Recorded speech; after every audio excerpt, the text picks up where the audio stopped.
अभी मैंने जो वादा किया था आप लोगों से कि 21 डे का चैलेंज लेकर हाजिर होंगे आपके सामने में 6 बजे, तो आपके सामने में 6 बजे वीडियो लेकर हाजिर हैं। तो सबसे पहले आप लोगों को गुड मॉर्निंग, उठ जाइए, फ्रेश होइए और आपका वक्त हो चुका है पढ़ाई करने का। उठिए और लग जाइए अपने सपनों को साकार करने में। तो सबसे पहला आप लोगों के लिए मोटिवेशन सुनिएगा बहुत ही अच्छे से। सारी लड़ाई उन 60 मिनट की है, सारी लड़ाई उन चंद घंटों की है जो कि परीक्षा हॉल में बैठकर लड़ी जाएगी, जो कि परीक्षा हॉल में बैठकर लड़ी जाएगी, जो तय करेगी तुम्हारा भविष्य। अगर वो चंद कुछ घंटे तुम्हारे पक्ष में रहा तो सब कुछ साथ, वरना सब कुछ खिलाफ। बस उस दिन के लिए धैर्य रखना दोस्तों, और उठ जाइए और तुरंत जो है कि मेहनत करने की तरफ लग जाइए, क्योंकि वो चंद घंटों के लिए आपको चंद वर्षों, चंद महीनों, चंद दिनों मेहनत करना पड़ता है। तो चलिए शुरुआत करते हैं। आपके सामने में डे वन में जो हमने टारगेट किया है आप लोगों के लिए जनरल साइंस लेके चलेंगे इस बार 21 डे में। और 21 डे में देखना है कि हम लोगों का जनरल साइंस बहुत ही मजबूत हो चुका होगा। और हमने जो है कि मेन आप लोगों के लिए प्रीवियस ईयर लेके चल रहे हैं आरआरबी जेईई और आरआरबी एएलपी का, ताकि आपका जो है कि मेन एग्जाम जो हो वह सारा चीज आपका कवर हो जाए। तो शुरुआत करते हैं सबसे पहला क्वेश्चन से। देखा जाए तो यहाँ पे लिखा हुआ है ओर ऑफ जिंक, यानी कि मैं दोनों मीडियम में क्वेश्चन को बताने का प्रयास करूंगा। तो ओर ऑफ जिंक, जिंक का मतलब तो आप लोग जान ही रहे हैं। चलिए बहुत बढ़िया हो गया। चलिए जिंक का मतलब क्या होता है भैया? जस्ता होता है। हिंदी में अगर कहा जाए तो जस्ता का अयस्क, यानी अयस्क के बारे में पूछा गया है। तो जिंक यानी कि जस्ता का अयस्क जो होता है वो होता है कैलेमाइन। क्या होता है? लिख लीजिएगा, साथ साथ आप लोग आज से डे 1 करके लिखते चलिए। 10 क्वेश्चन 12 क्वेश्चन जो बताएंगे धीरे धीरे स्पीड आएगा, आपको सारा चीज कवर होते चलेगा। ठीक है, तो देखिए कैलेमाइन होता है, लिख लीजिएगा। तो यानी कि अब आपको क्या पता चला कि यानी कि अयस्क से एक सवाल जरूर आता है। तो अयस्क वाले को हम क्या करेंगे, पीडीएफ आपको डाल देंगे। कहाँ पे? आपको जाइएगा डिस्क्रिप्शन बॉक्स में, वहां पे व्हाट्सएप ग्रुप का लिंक मिलेगा और टेलीग्राम चैनल का लिंक मिल जाएगा। वहां पे जाइएगा, दोनों का पीडीएफ मिल जाएगा जो जो टॉपिक से क्वेश्चन आ रहा है। ठीक है, बाकी आगे बढ़ते हैं। अब देखिए दूसरा है ब्लड सेल्स, यानी कि रक्त कोशिकाएं हमारे शरीर में कहाँ पे उत्पन्न होती है? तो कहाँ पे उत्पन्न होता है? बोन मैरो में उत्पन्न होता है। कहाँ उत्पन्न होता है? बोन मैरो, जिसको हम लोग हिंदी में कहते हैं अस्थि मज्जा। क्या कहते हैं हिंदी में? अस्थि मज्जा कहते हैं। तो याद रखिएगा, यानी कि ब्लड सेल का निर्माण जो है कहाँ होता है? बोन मैरो में, यानी कि अस्थि मज्जा में होता है। ठीक है, आगे देखा जाए तो अब आपको चर्चा कर रहा है मांसाहारी पौधा का चर्चा कर रहा है, यानी 4 ऑप्शन दिया हुआ, उस 4 ऑप्शन में से बताना है कि आपको कौन सा मांसाहारी पौधा होता है, यानी कि कार्निवोरस प्लांट होता है। तो इसमें जो ऑप्शन दिया हुआ था घटपर्णी पौधा, अगर हिंदी में लिखा जाए तो घटपर्णी पौधा। ठीक है, जिसे इंग्लिश में क्या कहते हैं? Pitcher plant. क्या कहते हैं? पिक्चर प्लांट कहते हैं। ये तो मांसाहारी है ही, हम लोग पढ़ चुके हैं। आगे देखिए दूसरा दिया हुआ था वीनस फ्लाई ट्रैप। क्या दिया हुआ था? दूसरा दिया हुआ था वीनस फ्लाई ट्रैप। ठीक है, वीनस फ्लाई ट्रैप दिया हुआ था। तो ये भी आपका क्या है? कार्निवोरस प्लांट है। और लास्ट में दिया होता शनड्यू। क्या दिया होता? शनड्यू। सनड्यू यानी कि SUNDEW। सनड्यू भी क्या है आपका? यह भी आपको मांसाहारी पौधा है, यानी कि आपका ऑप्शन क्या हो जाता? ऑप्शन नंबर डी, इनमें से सभी। ठीक है, आगे नेक्स्ट देखा जाए, जो कि ये हम पढ़ा चुके हैं बच्चे लोगों को, द फादर ऑफ बायोलॉजी। जो हमारे क्लास के बच्चे होंगे पेड बैच के, उनको पता होगा। क्या चीज पता होगा? कि द फादर ऑफ बायोलॉजी। तुरंत वह टिक कर दिए होंगे कि सर इसका आंसर हो जाएगा अरस्तु। अगर इंग्लिश में बोला जाए तो एरिस्टोटल। ठीक है, ये मैंने पढ़ा चुका है। तो कहीं ना कहीं अब आपके मन में चलेगा कि सर जो है कि एक अनाउंसमेंट किए थे कि आपको पिछले वीडियो में कि गिफ्ट के बारे में, कि आपको क्या करना है, बस 300 रुपए खर्च करना है। जाइए ऐप प्ले स्टोर पे डायमंड मैट्रिक ऐप डाउनलोड कीजिए, वहां से कोर्स को इनरोल कर लीजिए और जो है कि हमारे साथ लाइव आइए। लाइव 1 घंटे चलता है। अब प्लस में यहाँ पर आइए, यहाँ से पढ़िए, सारा चीज कॉन्सेप्ट क्लियर कीजिए और आपका CBT 1 जिस दिन एग्जाम रिजल्ट हो जाएगा आप लोगों का मैसेज कीजिएगा, हम ऐप से मिलाएंगे और आप लोगों के लिए गिफ्ट जारी कर देंगे। अगर आप भी चाहते हैं कि इस गिफ्ट का हिस्सा बनना तो जल्दी से क्या कहें, जल्दी से अपने लेट मत कीजिए और जल्दी से ज्वाइन कर लीजिए। पिछला वीडियो देखिए और ज्वाइन कीजिए, बहुत ही मजा आएगा। ठीक है, तो अब देखिए कि नेक्स्ट देखिए ये भी पढ़ा चुके हैं, विटामिन पूरा का पूरा पढ़ा चुके हैं। विटामिन डी की कमी से कौन सी बीमारी होती है? तो विटामिन डी की कमी से सबसे पहले देखिए इसको हम लोग क्या कहते हैं, सूखा रोग। हिंदी बोले तो सूखा रोग, इंग्लिश बोले तो रिकेट्स। क्या होता है? रिकेट्स होता है। रिकेट्स आखिर किस में होता है? यह बच्चों में होता है, जिसको हम लोग सनसाइन कहते हैं। ठीक है, अगर माने कि बड़ा आदमी वयस्क में अगर पूछा तो बोलेगा ओएस्ट्रोमलेशिया, जो कि हड्डी से रिलेटेड होता है। ठीक है, अब देखिए यहाँ से और क्वेश्चन क्या बनता है कि विटामिन डी का प्रचुर मात्रा किसमें मिलता है? तो सूर्य के प्रकाश में सबसे ज्यादा विटामिन डी पाया जाता है। यह हम अपने मन से क्वेश्चन बताए। ये भी देखिए पढ़ा चुके हैं, मानव शरीर की सबसे लंबी हड्डी यानी कि longest bone of longest bone जो है कि हमारे शरीर में कौन सा लॉन्गेस्ट बोन होता है? तो आप सुने होंगे फीमर की हड्डी। क्या है फीमर जो है ना? फीमर क्या है? जांघ की हड्डी का नाम है, याद रखिएगा। यानी कि अगर आपसे कोई पूछे कि बाबू रे शरीर में सबसे लंबी हड्डी क्या होता है, तो कहिएगा कि सर जांघ की हड्डी होता है। उसका नाम क्या है? तो बताइएगा फीमर की हड्डी के नाम से जाना जाता है। क्वेश्चन घुमा दिया गया था। क्वेश्चन क्या था एक्चुअली में? था कि हमारे शरीर में जो सबसे लंबी हड्डी जांघ की हड्डी होती है, उसका नाम क्या है? उसका नाम क्या है? फीमर की हड्डी है, ध्यान रखिएगा।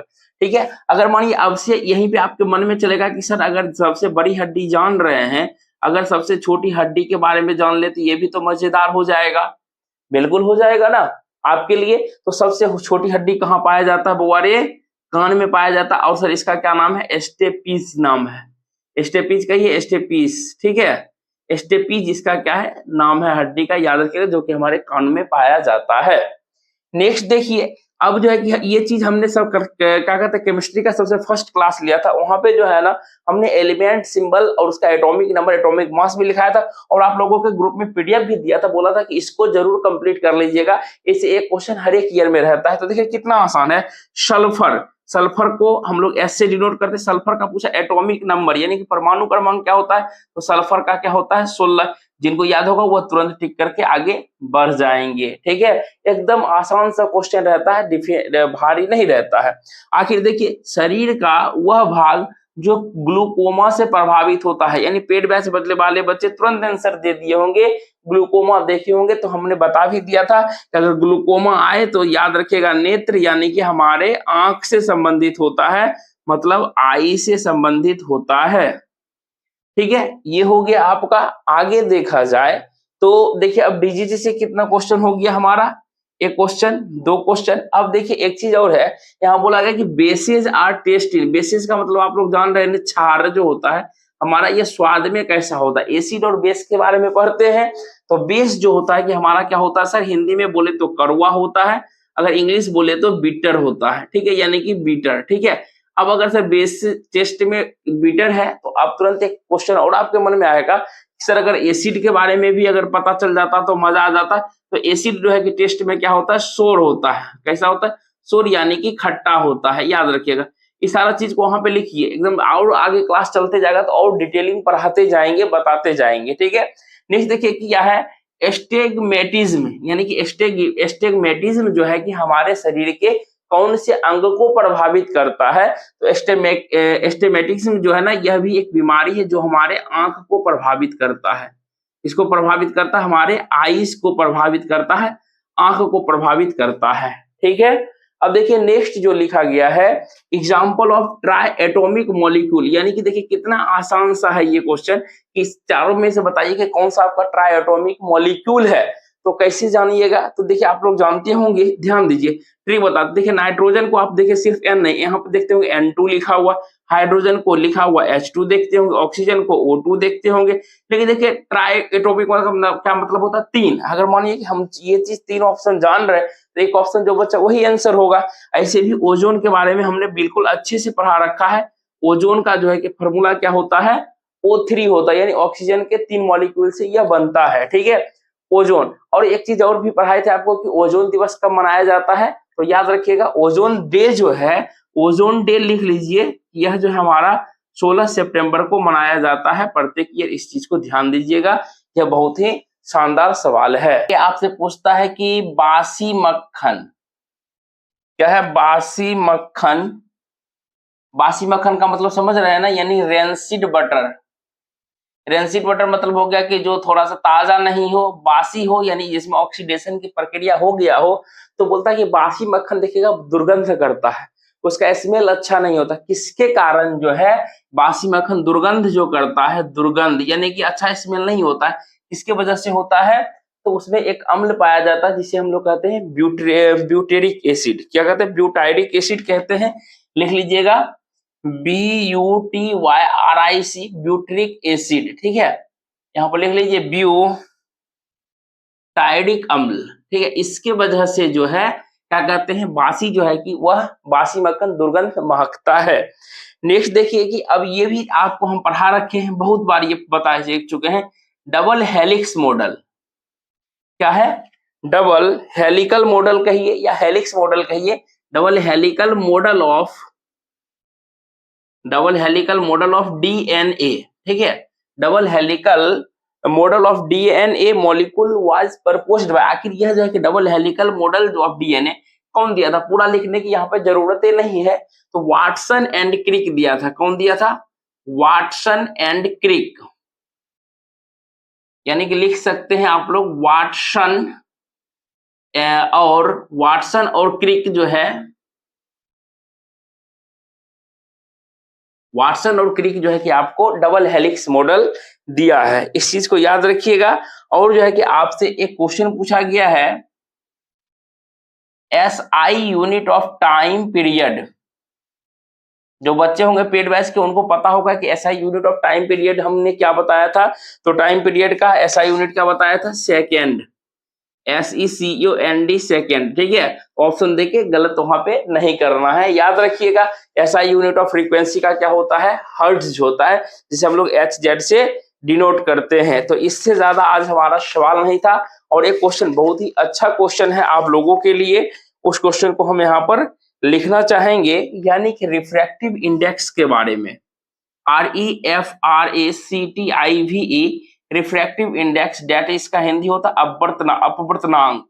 ठीक है, आखिर इसका जो है ना फॉर्मूला पूछा गया था। क्या पूछा गया था?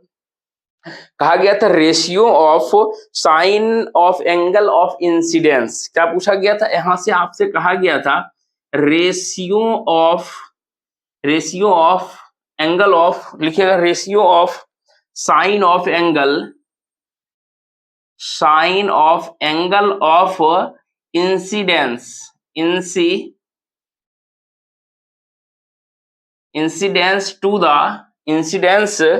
to the sine of the angle of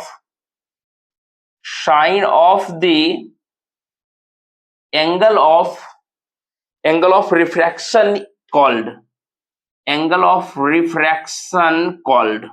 ठीक है, तो याद रखिएगा, यानी कि ये चीज हम लोग पढ़ चुके हैं, क्लास 10th का बात है कि ratio of sine of angle of incidence, यानी आपतन कोण की जया, sine of angle of refraction यानी अपवर्तन कोण की जया जो है, दोनों का अनुपात क्या कहलाता है? अपवर्तनांक कहलाता है। ठीक है, जिसे हम लोग क्या कहते हैं? स्नेल का नियम भी कहते हैं। ये भी क्वेश्चन आगे हम लोग जानेंगे। तो इस प्रकार से देखिए, हमने जो है कि आपको यह क्वेश्चन RRB JEE का ओरिजिनल क्वेश्चन से आपको हमने रूबरू करवाया है, जो कि क्या इतना आसान जो क्वेश्चन था आप लोगों के सामने में उठाया। डे 1 है, आप लोग वीडियो देखने में थोड़ा सा इंटरेस्टेड दिखाइए, और जो है कि अगर आप चाहते हैं कि वह गिफ्ट का हिस्सा बने तो पीछे वीडियो दिया गया है, वीडियो को देखिए पूरा, और जो है कि जल्द से आप ऐप पर जाइए, ज्वाइन कीजिए और हिस्सा बनिए। इस तरीके से जहां इस तरह पढ़ाते हैं, इससे बेहतर जो है कि आपको ऐप में पढ़ाते हैं। तो मिलते हैं नेक्स्ट वीडियो में, तब तक के लिए आप चैनल को सब्सक्राइब कर लीजिए और जल्द से गिफ्ट के हकदार बनिए। जय हिंद, जय भारत।